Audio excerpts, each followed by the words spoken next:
Hi, I'm Dustin Urban, and welcome to Masters of Flow, cutting-edge tools to unleash the visionary leader within. This event is about lifting you up as a visionary leader ready to take your life to the next level, both personally, professionally, and in the service of evolving our human potential. And my guest today is Michael Sanders. Michael, it's great to have you here. It's great to be here, Dustin. Absolutely. Michael is a storyteller, explorer, entrepreneur, mover, and lover. He is committed to enjoyment, liberation, and love, and he lives a life oriented around play and movement. Michael is the chief storyteller at Horizon Blockchain Games. He is an investor and advisor in various industries, including cryptocurrency, clean energy, education, real estate, precious stones, music, and dance. He's also the author of the best-selling book, Ayahuasca and Executives Enlightenment. So, Michael, psyched to have you here and just ready to flow with you in this wide-ranging conversation that we're about to have.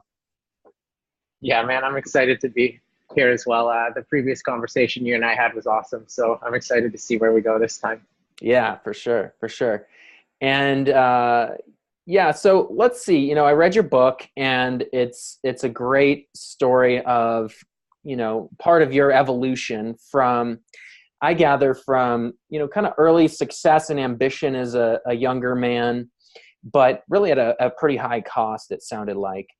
And, you know, through your journey to Peru and your experiences with ayahuasca, and then I gather, you know, many subsequent journeys and evolutionary passages, you've really come to a very different model of like how you go about life. And you're, I gather, still, you know, by conventional definition, you're a very successful person in business. You're involved in some really cool projects, but it seems like you're having a lot more fun with it, and it's generally a much more flowing experience. So tell us a little about your evolution from, you know, a conventional high stress way of being successful to, you know, where you are now. Yeah, so I mean, you're absolutely right that things are a lot more fun now. But yeah, I'll start when I was around 25 years old. I'm now 31 to give listeners context. I was working as the vice president of an advertising agency. I had co-founded a startup in the gambling industry. I was training athletically and intensely about 14 times per week. Never resting, never relaxing, never meditating, never doing any yoga. I wanted to achieve a one-arm handstand, a one-arm chin-up, a 400-pound squat, service my advertising clients, launch a successful startup, and attain financial freedom. And a whole plethora of other goals as well. You know, like when I'd be eating my lunch at work, I would also be doing like elbow and wrist strength and mobility preparation work while simultaneously listening to a podcast, whether it was like Tim Ferriss or Joe Rogan or some self-development topic. So, you know, after doing that for about 20 consecutive months without a single day off, really, because I thought that if I felt tired, that meant that my capacity wasn't large enough. And therefore I needed to work harder to expand that capacity so that I could handle this load. I never took the sign of being tired as an indication that I needed to rest. But then, you know, then I found myself in a pretty dark hole of fatigue where I'd be sleeping 10 to 12 hours each night. And the sound of my alarm clock in the morning felt like some sick joke, because it seemed as though I'll just jump around and turn this light on here. Lights on a timer. So yeah, these lights are on a sensor or something, but hopefully they come back. And earlier when you stepped to your left, it worked beter. My left? Okay. Maybe. Yeah. There we go. So step to the left. Cool. So, yeah, so, you know, it felt like my alarm clock in the morning was some sick joke, because it literally felt as though I had just closed my eyes and then I had to wake up again. So I was not feeling the slight bit rested. It became difficult to hang out with friends because I was so concentrated on like optimal nutrition and optimal sleep so that I could wake up and work on my handstand. And in hindsight, it was insanity. But I was so committed to all these goals.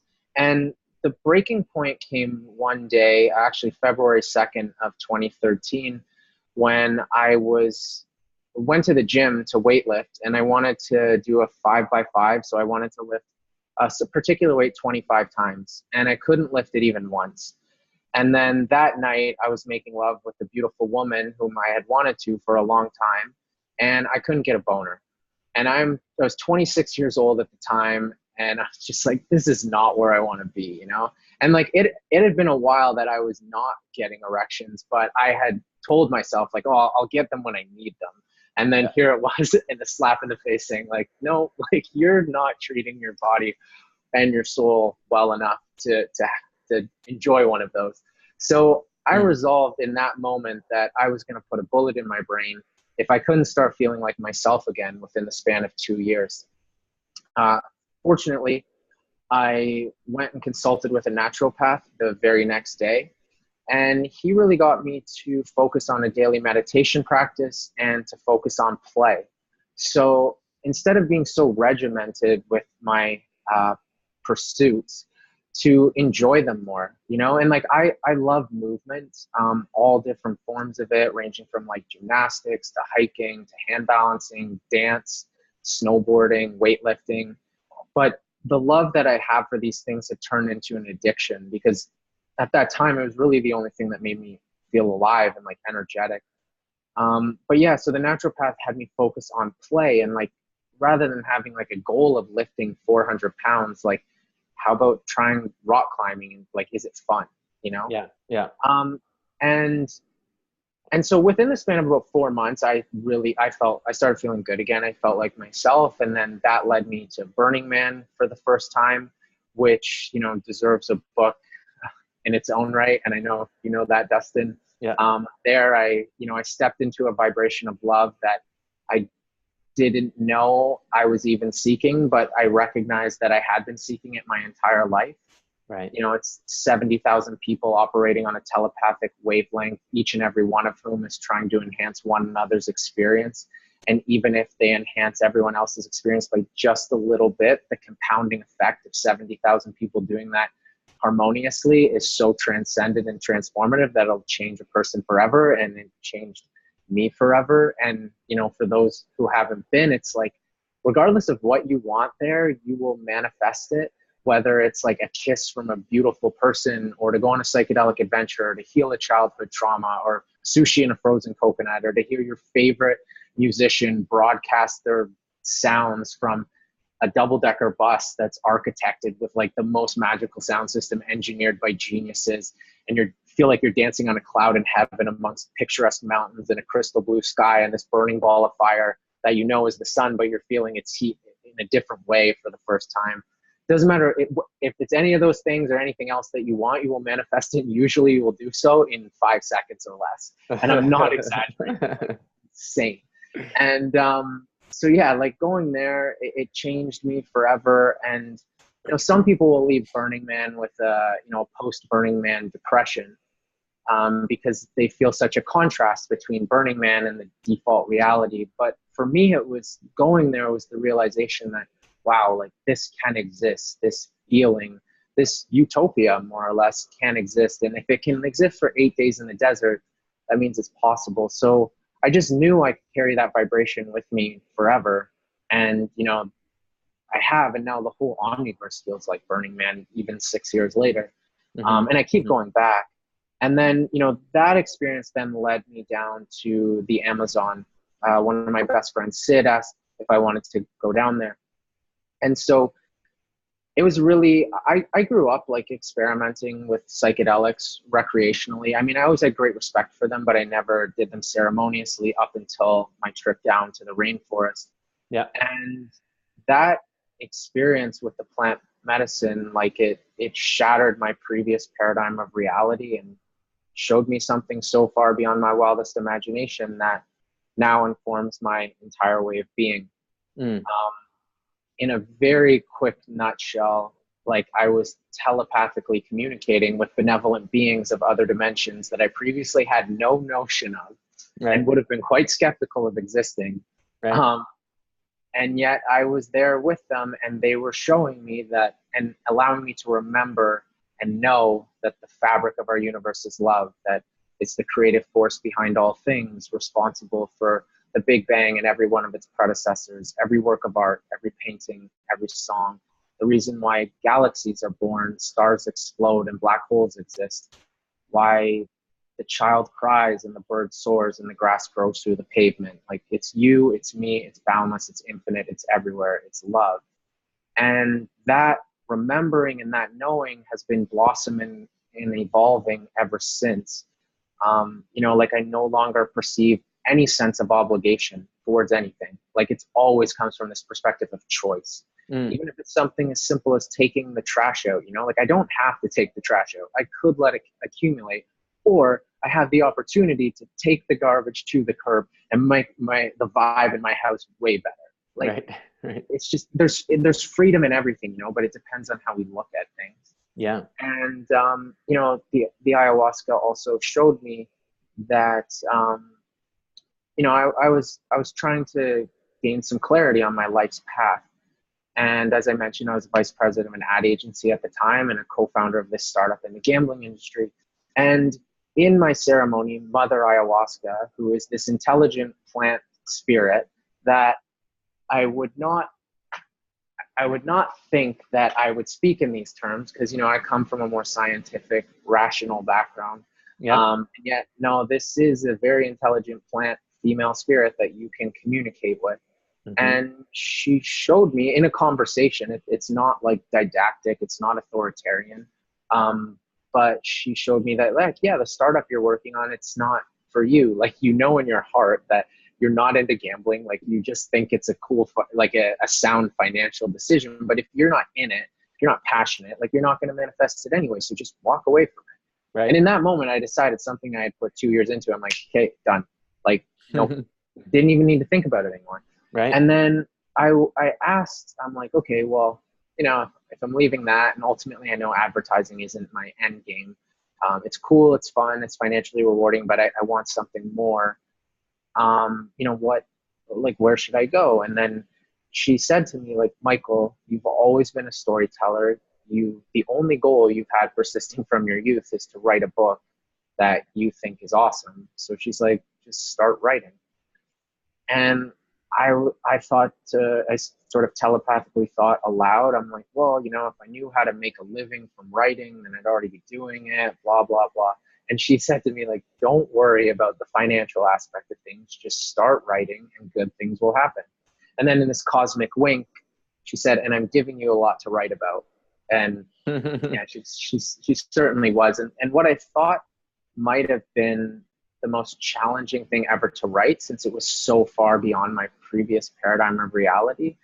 In fact, it wasn't difficult at all. I sat in this miniature Maloka, which is this beautiful wooden structure at the jungle's edge, and it was filled with ayahuasca-inspired art, so much of it that looks like the planet Pandora from the film Avatar. Right. And I sat there, and it felt as though some celestial waterfall was flowing from the skies into my mind, into my body, through my arm, through the pen, and just waterfalling words onto the page. And for 8 consecutive hours, I wrote 50 pages in a journal. And then at the end of that, I closed my journal. And at that moment, they shut off the electricity on the ceremonial grounds. I'm like, holy shit, I got it. That was my first ceremony. And then second and the third were similar. I ended up writing the book, publishing it. It ended up becoming a bestseller. And by no means is it like financially lucrative directly. That was never the goal anyway. It was more to share the story and for connection. And that has been one of the most rewarding journeys, because it now acts as like this beacon of light. And I so frequently have people email me or find me in whatever medium, and they'll just pour themselves out to me about like the journey they've been on, or how the book helped them, or similarities that they've experienced with my story. And initially I'm always taken aback, because I'm like, wow, like this person trusts me enough to share all these intimate details with me. And then it dawns on me like, oh yeah, I shared all my details with them. I just didn't know I was doing it while they were reading it. So it's kind of like creating multiple infinite versions of yourself that are all like out there, yeah, engaging with people. And yeah, so it's connected me with like, the most wonderful spiritualists of hippies to entrepreneurial billionaires to everyone in between. There really seems to be no like specific demographic other than people who are in their hearts or who have struggled or who have overcome struggle. And yeah, now, man, like my entire life revolves around play. Um, Mm-hmm. Mm-hmm. like every morning I wake up, I meditate, and then my house is set up so that one of the main rooms is totally empty space with beautiful artwork on the walls and an amazing sound system where I'll dance for a couple hours each morning. Or there's also a squat rack and all the weightlifting equipment and kettlebells and gymnastics rooms. So I'll weightlift, gymnastics, yoga, hand balance, all sorts of things. But I'm always playing with movement. And then I come into my office in Toronto around 10 a.m. and I'm the chief storyteller at Horizon Blockchain Games, where we're making blockchain powered video games and Right. pioneering this new dimension of gaming that belongs to its players, which is all about play and fun and showing people that you can enjoy your way through life. So yeah, I perceive even the work I do as play, and even things like emotional struggles, because I'm a human being and I encounter sadness on occasion, Yeah. or like something happens that's upsetting. And when I was younger, like I would certainly succumb to that emotion and it would feel as though the whole world was falling, crumbling, and everything was over. Like, I might as well just die. Like, this is it. But now, like, even if I'm experiencing emotional hardship, I observe it from this observer perspective with tremendous gratitude that I even get to feel such a thing, like such intensity. How wonderful is that? And then it becomes this playful experience, something I get to experience rather than something I have to. Nice. Beautiful. Yeah, I love it. I love, just the arc that you shared with us there, and, getting a feel for, I think it helps our viewers to understand who you are, the journey you've been on. Certainly, I'm sure many can relate, to, people with ambition often fall into, a very driven model that can be, very, exhausting and unsustainable. So, it's a beautiful case study, in evolving into a different model.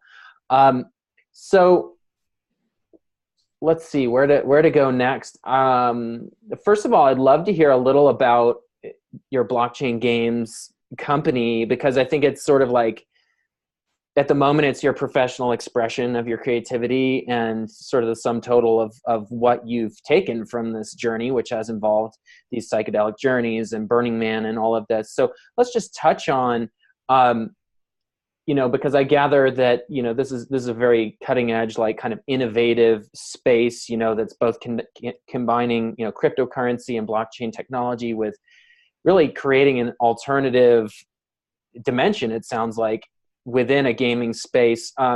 So tell us a little about what you guys are up to and how you see this, playing out in terms of, innovation, the technological cutting edge that we're seeing right now. Yeah. Yeah, it's a great question. And so I've been in the blockchain space for about 5 or more years now. I see these technologies and cryptocurrencies as having tremendous potential to liberate humanity from archaic economic, technological, sociocultural, and political structures. One of the biggest sort of hindrances to that liberation is the fact that very few people understand these things and very few people have an everyday use for these technologies. Right. Like, how good would the internet be if nobody used it? Not that great. Right. So for a while, I've been thinking, especially as a non-technical person, like I'm not going to be the one who's coding and expanding the blockchain infrastructure in that sense. So I've really been trying to think, like, how do we usher in these technologies with as much love as possible so that we can benefit as many people as possible? And then I met one of my co-founders, Pete, and he's the CEO of Horizon Blockchain Games. And, all of us co-founders, we really aligned on the vision.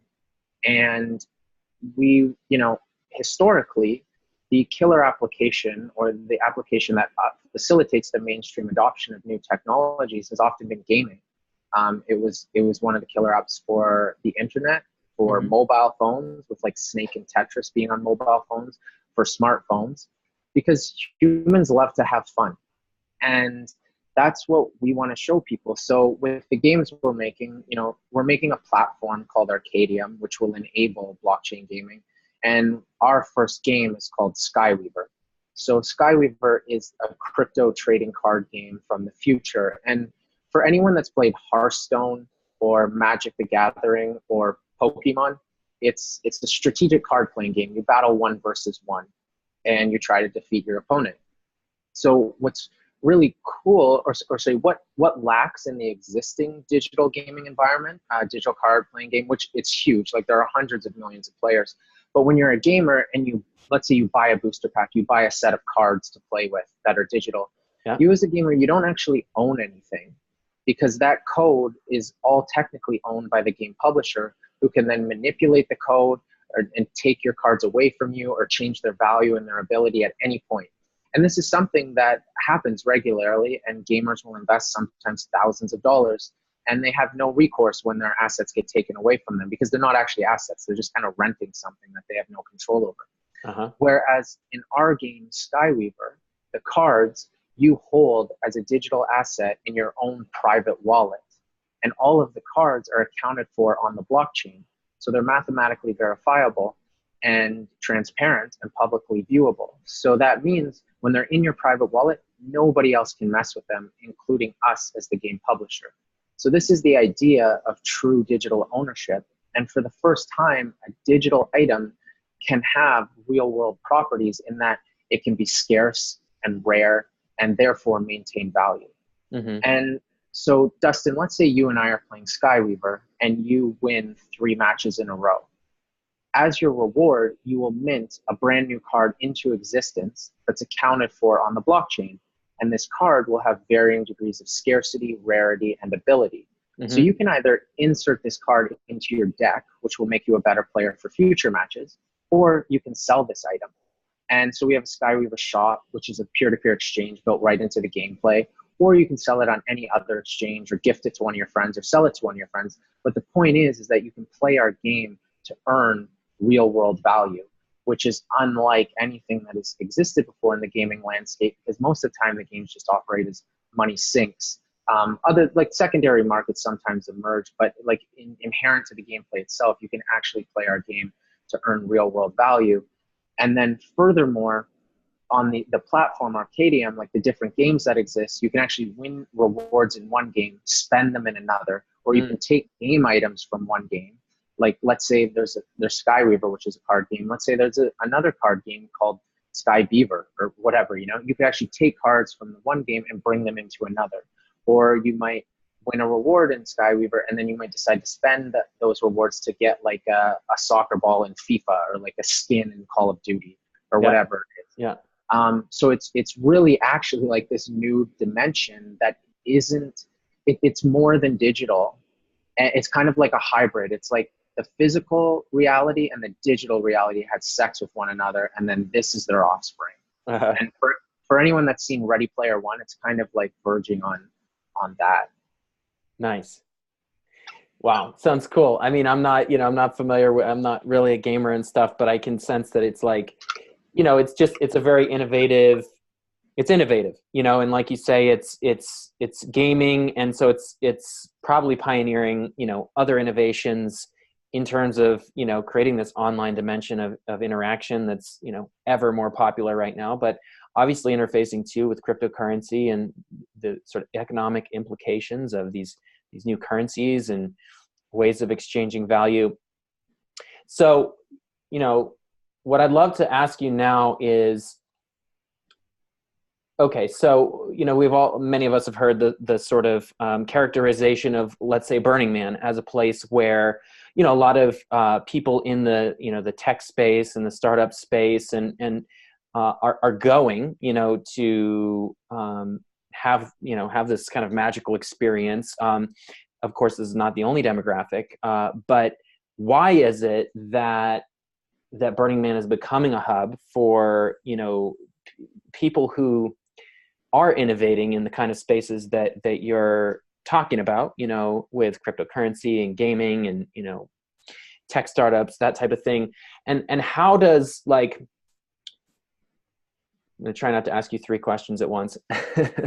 So, Tim Ferriss, he talks about like how he doesn't, like, the vast majority of wealthy people he knows, I think the quote is the vast majority of billionaires he knows use psychedelics regularly. I mean, that's quite the statement, quite an interesting assertion and situation. So I guess I have this sense that, with the wealthy that are going to Burning Man and are experiencing, delving into this psychedelic space, this sort of social experiment that is Burning Man, I guess my question is, what is going on here? What is it about psychedelics and this sort of ecstatic experience that seems to pair so well with innovation and business success and ambition?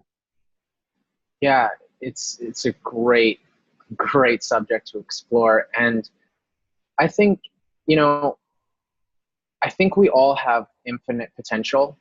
And imagine like our consciousness as a rushing waterfall when we're first born.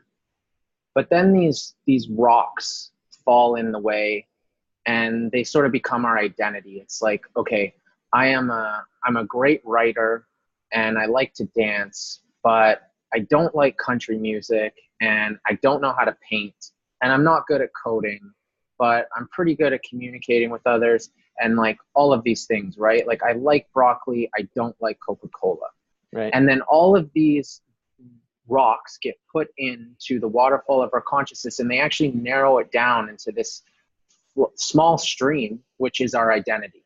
And Right. it pretty much these rocks block out the infinite other things that we could be. And these are essentially what our neural networks are, right? These repeating patterns, these repeating connections that exist inside of our brain. And then it becomes our default mode of being since we keep repeating these patterns. Right. When you do a psychedelic or you go to Burning Man, which is very akin to a psychedelic experience, I think that all of these rocks just get blasted away by the waterfall. And you recognize that your identity is a choice and a series of choices that you are making. And from this recognition comes the freedom to choose anything else that you want, to choose to change things that you don't like about yourself, to choose things that you aspire towards, and to realize that you are not constrained to your current way of being, and that you really have an infinite number of options in front of you. Mm-hmm. And of course, I recognize that there are all sorts of different life circumstances. Some people are born into impoverished scenarios, but that doesn't mean that you need to remain stuck in your current space. There is always room for improvement. Like, we all know of countless rags to riches stories. And I don't even think like we should define the riches in the monetary sense, but just like unhappiness to happiness stories. Yeah. Like, that could be a better way of framing it, because we're all aware that there are homeless people who are way happier than some of the wealthiest financial people in the world, right? So that's not the ultimate goal. But I think the psychedelic experience opens up your horizons, expands your consciousness, and allows you to see something beyond what you've been engaging with on a day-to-day basis. And because Burning Man is a place where those types of experience can be explored, it attracts those people, and then they then feel capable of making the world a better place. And they're like, hey, what about this as a business idea? And they're so inspired, they know they're capable of it, and they start executing upon it. And then it's like a feedback loop. Mm-hmm, absolutely.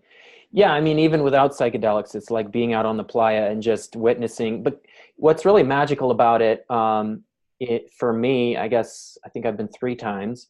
And, after watching everyone, coming back last time, my wife and I, and we're going to take our kids, we're like, all right, we're going back next year. It's time, we can't watch any longer without getting back there. The thing about it is being participant created, and this whole idea of radical participation. You walk around and realize, this is the most radical shit I've ever seen. This giant sculpture with all this like cutting edge light engineering or whatever it is.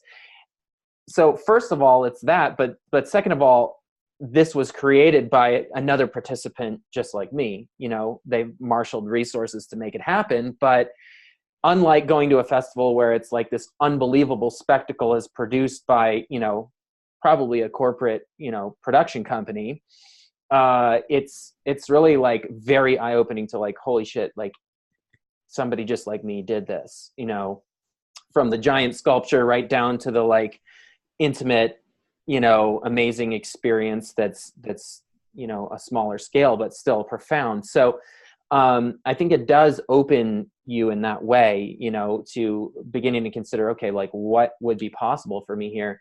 So let's talk a little more about Burning Man. Are you the co-founder of your camp? Is it called Love Cow? Is that right? Yeah, yeah. It's we started a camp called Love Cow, and it's wonderful. It's been right on the Esplanade all 3 years that we've done it, and we built this 6,000 square foot sound sanctuary. So there's a central column that ascends 30 feet into the air, from which these white waving fabrics descend down to the desert floor. And then there's a wonderful sound system in it. And we invite our favorite DJs and musicians from around the world to share their musical gifts and to create an ecstatic and magical dance floor throughout the daytime. And we always actually kick things off earlier in the morning with like yoga classes or movement classes of various sorts. Could be capoeira or, you know, anything really. And then we have like guided meditations in the back, and there are acupuncturists and massage therapists and Reiki practitioners who share their gifts. And every year there are 140 of us who actually make it to the playa. And then we all co-create it together, you know, like everyone's on the same level. There's no hierarchy. Mm-hmm. And we all just contribute in the way that we see fit. And then it works to create this magical experience. And, you know, touching on your point, Dustin, of like the participation, it's really wonderful because exactly like you're saying, is that rather than viewing these creations, it's like, oh, I could never do it. Because Burning Man, like one of the 10 principles is participation. That means that everyone sort of realizes like, oh, if I don't create it, who else is going to, you know, even though there will be an infinite number of things around you, Right. but you feel I don't want to use the word responsibility, even though there is some of that, but like the desire. Yeah. And the realization that you can do these things. And because it's in this gifting environment, right, it's so special because some of these art installations are multi-million dollars, you know, and people create them, groups of people create them, and nobody asks for recognition. Nobody puts their name on it. Like, you don't know who creates these things, you know, like our camp is called Love Cow, or like there are different art installations like the Mayan Warrior, but like you don't know the people unless you like go ask around and like that, and then you'll finally find out. But nobody's promoting themselves because decommodification is another one of the principles, and not advertising. Yeah. So when you see people operating in this way with no expectation of anything in return, it is so inspiring. And then it inspires you to do the same, you know, like to go about the world and to perform random acts of kindness that no one might ever see except for maybe the individual you're engaging with, you know, whatever it is. But that has a really powerful effect that ripples throughout the omniverse. And I think it's wonderful. Absolutely. Yeah. And I mean, you're creating an opportunity for experience for people. You know, obviously music and sound technology are a big part of Burning Man, a big part of your world, not just at Burning Man, but it sounds like, you know, back at home in Toronto too. So, you know, we can talk about a certain kind of like ecstatic experience or altered experience that, you know, sound alone can create. Certainly sounds also paired with psychedelics, you know, this is a popular combination, obviously. And I'm gathering, you know, what I'm hearing and from my experience is like that type of a container, that type of an ecstatic type of an experience, it's just like creating a container to have that type of, you know, blowing out the rocks, you know, type of experience you've described, right? And so it's like, it seems to me that when approached with respect and, you know, done in a constructive way, you know, these technologies, these consciousness technologies really are like a perfect pairing for bringing abundance into our lives, bringing, you know, being innovative in the world, you know, coming up with new ways to enhance other people's lives. And, you know, I'm just fascinated by I mean, I think it's pretty obvious to me, at least, that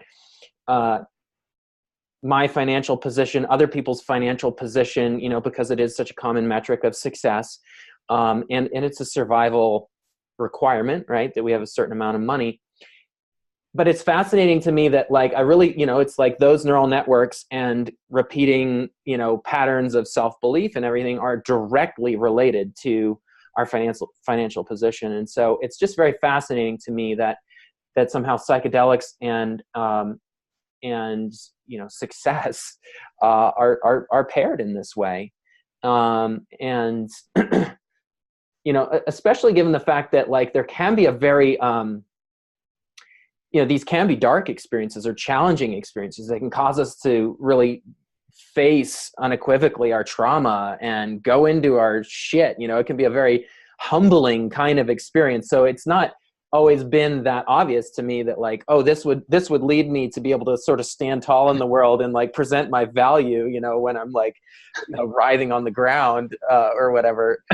But somehow that does seem to be the outcome for many people, right? Totally. Yeah, I mean, you probably don't go into a psychedelic experience expecting to have an easy time. Right. Now, you might, but, like, it's far from a guarantee. They can oftentimes be the most challenging experiences of people's lives. Yeah. And it's similar to, you know, like, did I think that when I was 26 and I couldn't get a boner, like, did I think that was going to be a great scenario in the long run? Not at the time, you know. I was like, fuck this sucks. Right. But it taught me so much. Like, it made me realize, like, dude, you're not living life the way that in your heart of hearts, you know, you could be. And that's why things are, like, feeling so awful, because your body is trying to show you that there's something different you could be doing that would be more beneficial to not only you, but to everybody. Right. Because it would be you filling on what you're capable of. And that's, yeah, I think the psychedelics, like, they help you acknowledge those things, those limiting beliefs, those things that are holding you back, and they allow you to face them and work through them so that you can ultimately become a better person. And by no means do I think that psychedelics are a silver bullet and they're great for everyone. I think there's always the caveat you have to say, like, when you're speaking publicly about psychedelics, is that they can be harmful, and to do them in a respectful environment with, like, a trusted guide if you yourself aren't that person.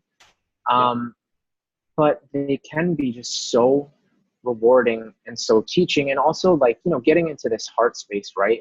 Like, if we're going to refer back to finances, rather than being so focused on how you can, like, accumulate for yourself, like, what can I get from me? They tend, in the people I know, they tend to shift their thinking more and more to, like, how can I serve and benefit as many people as possible? Like, what can I do that helps people in a very deep way? And, you know, some people decide, like, how can I help people, like, one-on-one and enhance their experience of this reality to the highest degree? And then other people, like, how can I experience as many people's experience? Sorry, how can I enhance as many people's experience as possible, even if it's by just a little bit?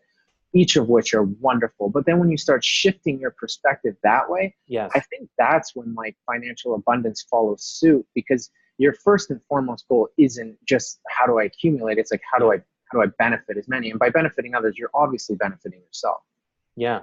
That's something that seems to be really consistent in all the mentors that, you know, I've encountered and, you know, that I work with. And, you know, it's like consistently there seems to be this message. It's like, it's not about getting yours. You know, obviously plenty of people have gotten wealthy in that kind of a paradigm, but I think that we're really in a time and space now where it's like, so many people are waking up to the fact that, you know, it's like generosity is key, you know, and that's what we see at Burning Man. It's like, it's all about giving for the sake of what? Giving, you know? And in fact, like, they, you know, early on, the organizers were very clear and actually put an end to, like, this bartering. Yeah. No, like you don't, it's not when you walk into the bar at Burning Man, like you give a gift to get a drink. That's actually, not what this is about. It's giving without any expectation of immediate gain or return. And I really see that as, I'm hearing a lot of that in what you're saying, and in terms of, the kind of innovation that we're moving towards. This is just really about how can we enhance people's lives as much as possible, and yeah, there'll be a financial upside to that. So it's a beautiful thing. Definitely. Yeah. I mean, I was just at Summit Series in Los Angeles, and, just incredible panels, incredible programming, incredible curation, like truly wonderful, and the most wonderful people. And, one of the talks was between Marion Goodell, the CEO of Burning Man, and Guy Liberté, the founder of Cirque du Soleil. No way. And, yeah. And that must have been interesting. So cool, man. They're talking about community and like random collisions and synchronicity and magic. And that's when that was the first time that I knew that Burning Man initially had more of a bartering community, but then it switched to the gifting, and how that just opened up the doors for so much more magic. And like these two people who are wildly successful in a financial sense. Well, actually, I don't know how successful Marion Goodell is, but CEO of Burning Man, I don't think they make a ton. But like, Guy Liberté, founder of Cirque du Soleil, like I'm sure he's doing pretty well financially. Yeah. But just the realization that they've had is like, how do we just create environments that people adore and they feel something special? Because when you enter into that high vibration, that's when your creativity starts flowing. That's when you feel limitless and capable. And that's where all these wonderful ideas are born. So the more that we can assist that in others, like, it's just, it benefits the whole. Nice. Yeah, absolutely. So let's see, I'm trying to think of a great next way to take this with a little bit more time remaining. I'm just thinking of,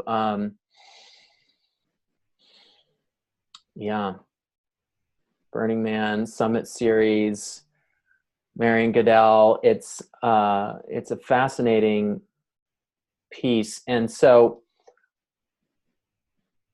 what do you think, Michael? What wants to emerge here? I feel like there's a golden nugget that's really going to put a beautiful, exclamation point on the conversation here, and really bring it all together.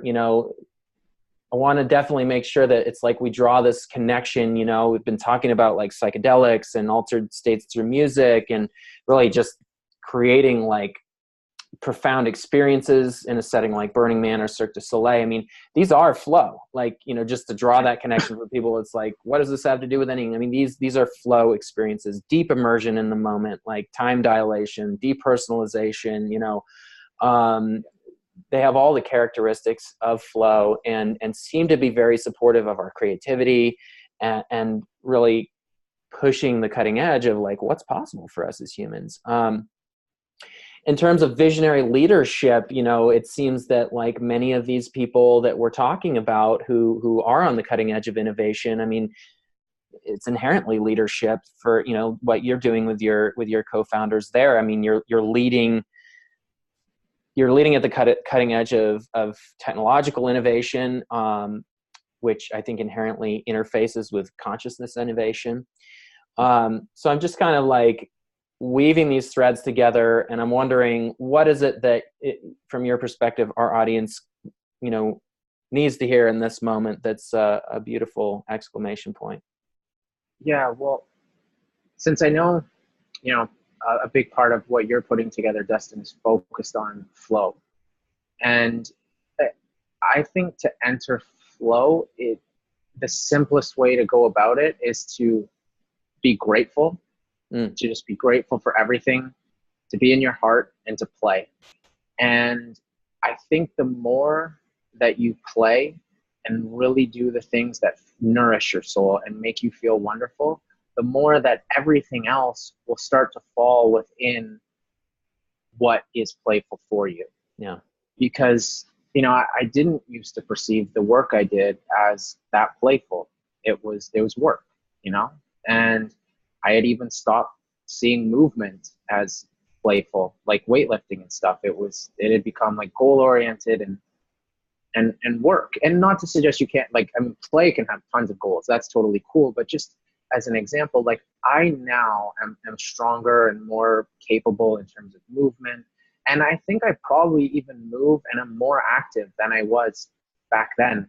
It just comes with a different flavor, a different perspective. I'm not perhaps being as intense in my concentration on the movement, but I'm having way more fun with it. And I think if you like, it's such a simple notion, but if you focus on how you're feeling in any given environment, like, are you continually putting yourself in environments and in mindsets in which you feel good? Yeah.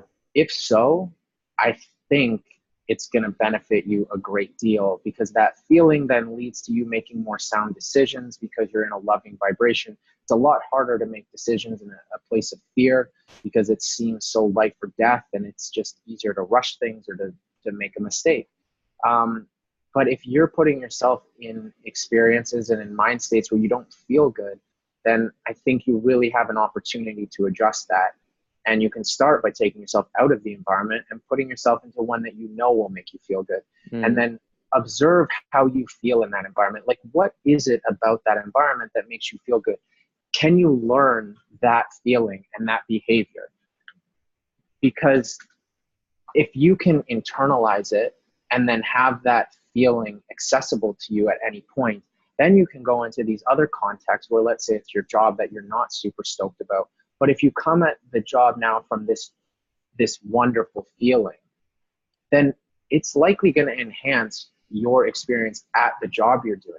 Maybe it'll even make it wonderful, or maybe it'll just like push you to the next level where you can see, like, you know what, this isn't the job I want to do, but I know I'm capable of doing the thing that I really want to do. And then you'll go and pursue that. And, you know, to touch on like the music and psychedelics thing, this actually, in 2015 at Burning Man, I was dancing at the Mayan Warrior. One of my favorite musicians, Eduardo Castillo, was DJing, and I had spent, I think, 12 hours consecutively there. And I had my eyes closed, and I was communicating with other dimensional beings that were flowing through the sound. And you know, all of the conversation was beyond language. It was even beyond telepathy. It was more like a merging of consciousness, so that nothing was lost in translation. It was all direct impartation. And I'll just to like clarify that, and crystallize it, I'll make the analogy of, if you're to experience if you're to describe the feeling of falling in love to your best friend, and she hasn't ever experienced that, she can like get a sense, you know, think about your words, but she doesn't actually know it. But then imagine you can take your experience of falling in love and go and place it inside of her. Yeah. Now she knows it, right? So I'm on this dance floor at Burning Man to the Mayan Warrior. These other dimensional beings are flowing through the sound, and they're saying to me, or I recognize them. I'm like, whoa, I'm like, are you the music? Or are you like flowing through the music? And they were like, I mean, they said to me in simple terms, like, you can think of us as the music, but we're kind of somewhere in between. And they said to me, they're like, Michael, you know how you feel right now while you're dancing on this floor and listening to this music? And I'm like, yeah. And they're like, how do you feel? I'm like, I feel incredible. And they're like, yeah, that's what we're here to teach you. Like, that's why we exist. And that's why you're so drawn to the music that you enjoy, because it makes you feel good. And we're here to teach you about love and this feeling. And I was like, oh, wow. And then I'm like, so I can have this feeling forever, right? And they're like, yeah, of course. It's only your limited mind that would ever make you think that you couldn't. Like, we're just teachers. You don't need this music to feel that. And we explored it further, because they were like, think about when you're feeling super stressed out or down, and then you put on your favorite music. Like, you're going to feel good, you know, or at least you're going to feel better. And I think you can get to a point where you're going to feel amazing, regardless of what else is happening, at least in that moment. And what was really interesting is that these other dimensional beings then took me out of my body and gave me this out of body bird's eye view of the entire playa, the entire desert at Burning Man. and Wow. showed me like dozens, if not hundreds, of sound systems throughout Burning Man. And collectively, thousands and thousands of people congregated around these sound systems. And they were like, look, all of these people are learning how to love. And I was like, yeah, and they're doing a really good job of it. You know? So like that feeling is, I Yeah. think, something as simple as it sounds, but like cultivate that as much as possible. And then you that is the flow state. Like I truly feel as though I have been existing in a flow state and paradise for the past 5 years, and really without interruption for the last 2.5. Like I got into some like very challenging scenarios for like honestly like a 3-week period or like a few months, but and it not to say it wasn't enjoyable or that challenging, but like I think I maybe kind of got out of the flow, but then like re-emerged into it. And so I think like, you know, flow states are oftentimes perceived as this sort of ephemeral, like momentary time, like catching the wave and surfing. But I Yeah. think that the flow is existence, like is infinity itself, and that you can exist in flow as long as you want. It's beautiful. Yeah. It's like, yeah, often it is ephemeral, you know, and then we return to baseline, but that's, I love the invitation, you know, that in the perspective you're bringing, that like, well, it doesn't need to be, you know, actually maybe it's like surfing or whatever it is, like that's just been a taste of really our potential. And, Yeah. you know, I'm also hearing such a connection to love, you know, it's like love and flow. It's like though they're mutually reinforcing and self-sustaining. And, man, what an image. I love that of that bird's eye of Burning Man, and that there's really something bigger going on here, you know, on a spiritual, multidimensional level at Burning Man, you know, it's like, and elsewhere, but that's profound, you know, and it really is, it's reminding me of other interviews that I've already done, you know, here for this this series. You know, it's like it's a paradigm shift in our default approach, which is like the typical way is to imagine I have this thing I really want, and when I get that thing, achieve that goal, whatever it is, I'm going to feel this way. I really want to feel that way, so I'm going to work my ass off to get that thing so I can feel that way. And there's just this consistent message that it's like, no, it's actually the reverse. It's like, feel that way, get that thing, you know? So like what I'm hearing from you is like, first and foremost, do what brings you alive, lights you up, brings love into your life, gives you an experience of flow. I mean, you're dancing and playing and moving every day. And I'm sitting here thinking, wow, you know, like I know what lights me up, and I don't make enough time for it, you know? So even as I think of my own goals, it's like, okay, yeah, it's time, you know, it's time to make that shift and just be in deep gratitude and love for what I already have. And also in deep gratitude and love for what I know is coming my way, because, because I am infinite, you know? So, yeah, just beautiful, beautiful reminders, man. And thank you for sharing, sharing what you've learned along the way in this mysterious journey we call life, huh? Yeah. I think too, I don't know if I mentioned this already, but um, I have this deep sense of trust, which I think is a beneficial way of thinking, even if you don't feel it um, right away or Mm. automatically. But I truly do feel this way. I have this deep sense of trust that every moment that occurs is intended for us to have the most enriching experience of life imaginable.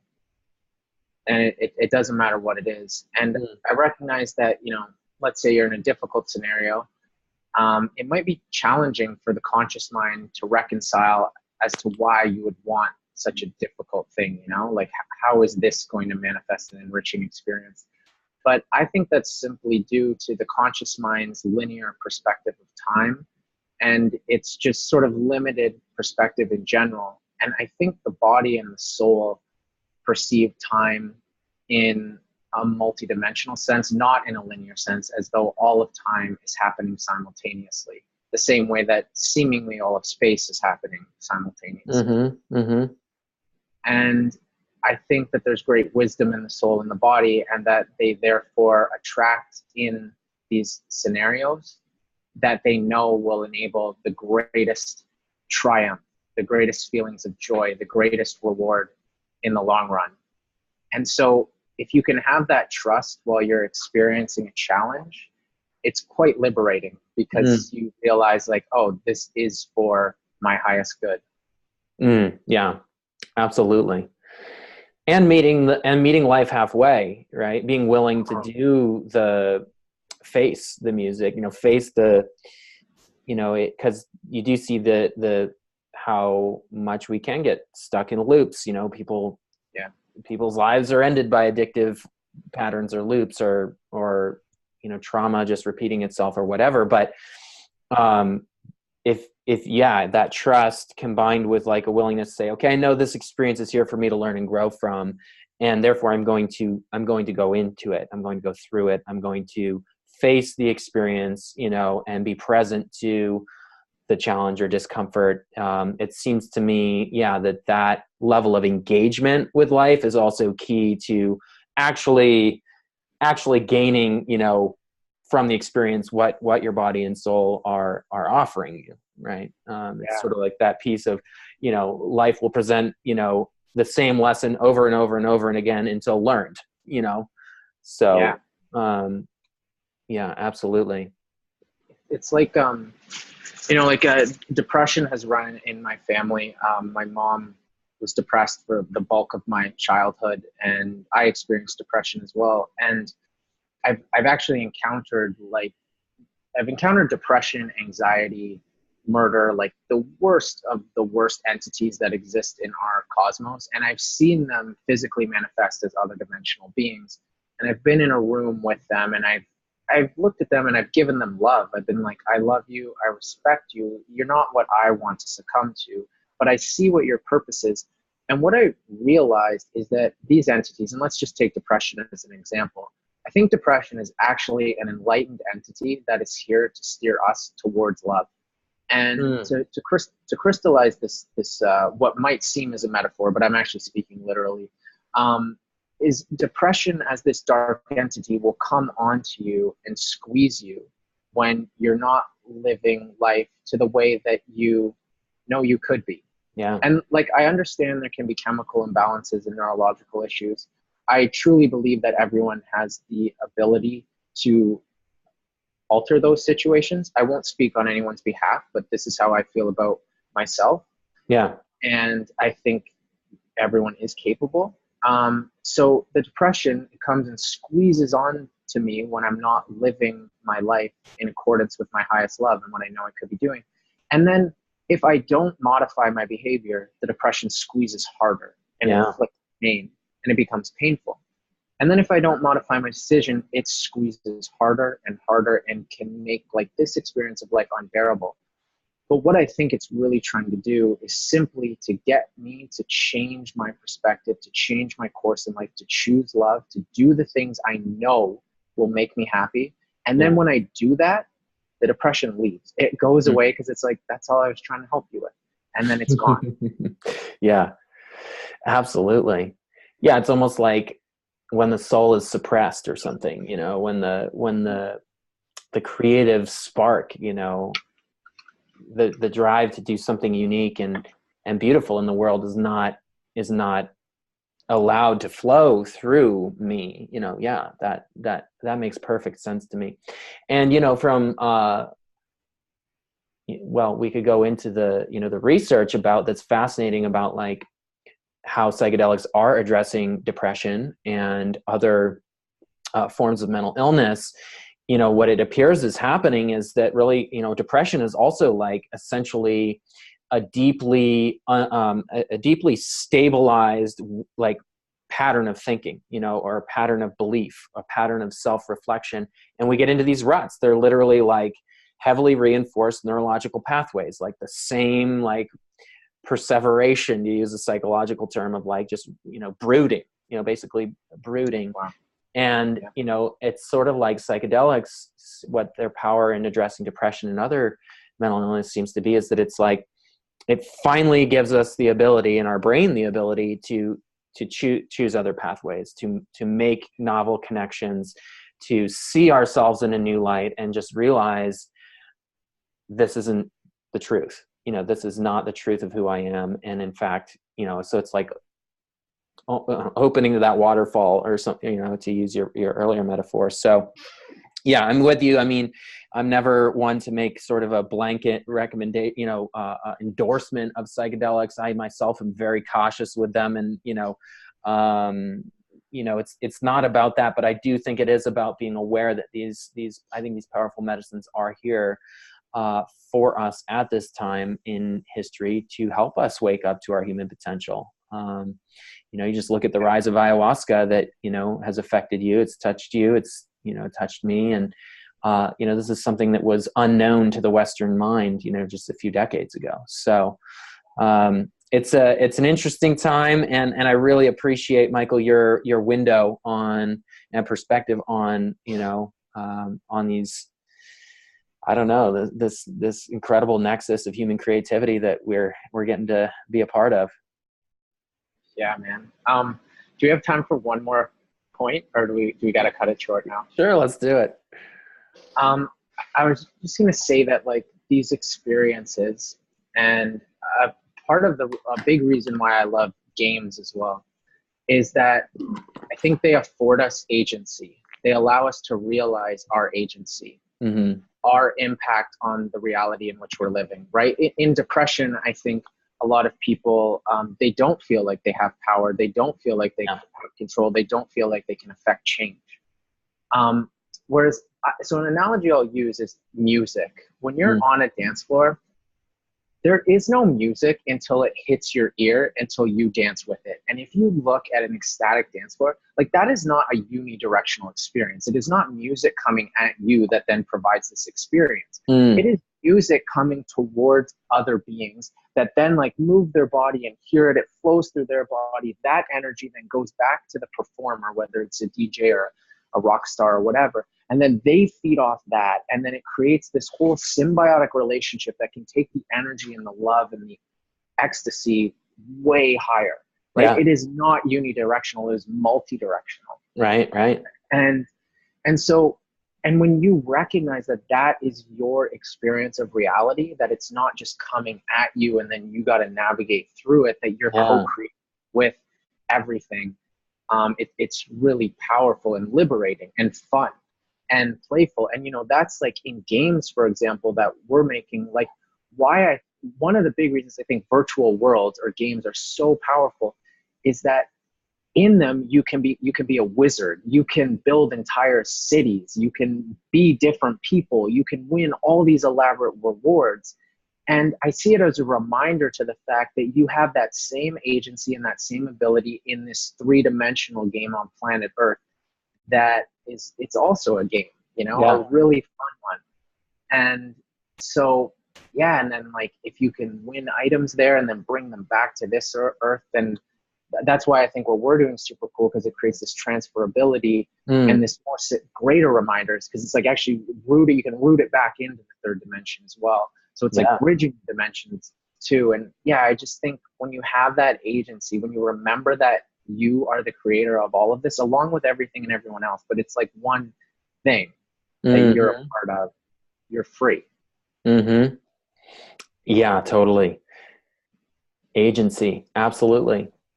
That we're, it's really a big shift that I've been playing with in my own, sort of growth and development journey lately. It's like the notion, it's a shift from feeling like, the victim of circumstance, or, like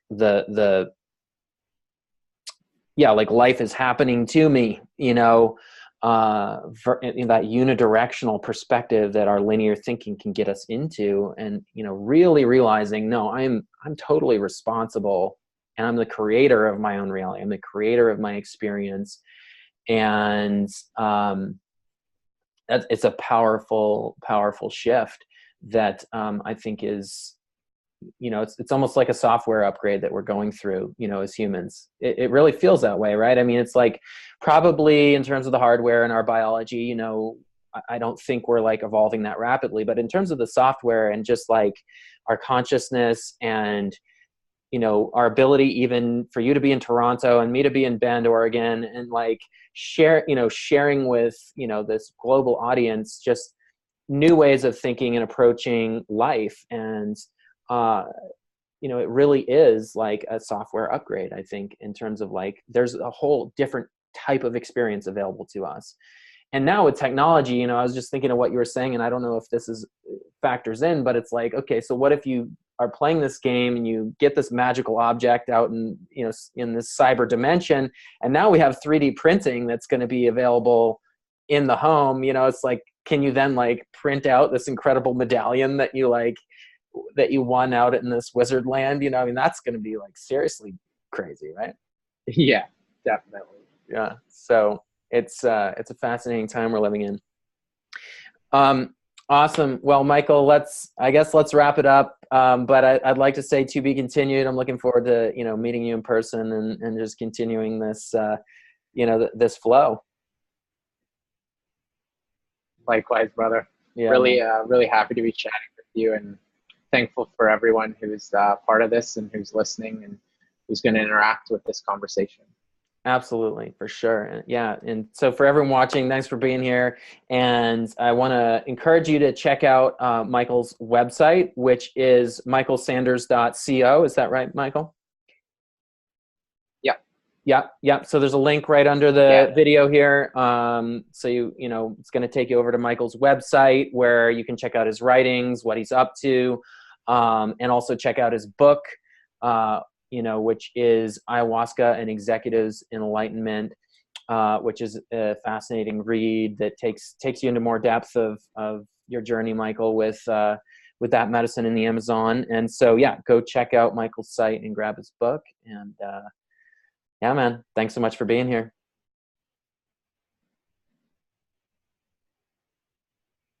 Awesome. Yeah, thanks everyone. Yeah, buddy. All right. Thanks for watching, y'all, and we'll see you next time. Take care.